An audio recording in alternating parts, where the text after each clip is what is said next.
Hello મિત્રો, કેમ છો બધા? મજામાં? તો આજે હું ફરી કાઠિયાવાડી એક સરસ મજાની રેસીપી લઈને આવી છું. તો મોસ્ટલી કેવું હોય છે કે સેવ ટમેટાની સબ્જી બધાને બહુ ભાવતી હોય છે, બટ અમે આજે સેવ ડુંગળી બનાવી હતી. તો આજે હું તમને સેવ ડુંગળી દેખાડીશ કે અમે લોકો કઈ રીતે બનાવીએ છીએ. આ તો મંચ છે ખાલી, જે સિંગ થોડી પડી હતી ઘરમાં, તો બધાને આમ ચટપટું ખાવાનું મન થયું તો તેલમાં તળી લીધી આવી રીતે સિંગ, અને નીમ પત્તા નાખ્યા છે, અને બસ ચટણી અને મીઠું, બધાને મંચ થોડું ખાવાનું મન થયું હતું. પછી અમે એની એ જ તવામાં થોડું તેલ લીધું છે, રાઈ લીધી છે, હિંગ લીધું છે અને જીરું લીધું છે. ત્યારબાદ ડુંગળી છે આ સરસ મજાની સમારી અને એને સાતળવા માટે મૂકી દીધી છે.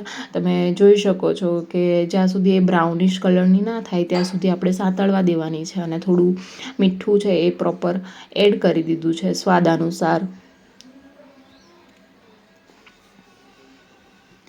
મારા ઘરમાં તો સેવ ડુંગળીનું શાક અને સેવ ટમેટાનું શાક બધાને બહુ ભાવે છે, અને આ જ રેસીપી તમે તમારા ઘરે ટ્રાય કરજો, બહુ મજા આવે. આ રીતે જે અમે લોકો બનાવીએ છીએ, મારા ભાભી અને હું, અમે જે રીતે બનાવીએ છીએ એ રીતે ટ્રાય કરજો, બનાવવાની મજા આવશે.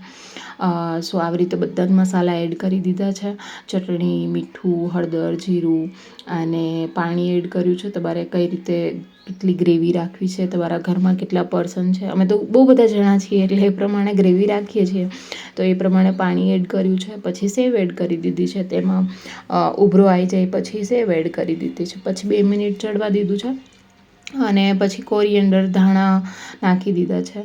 સો આ તો અમારું lunch. Okay, thank you for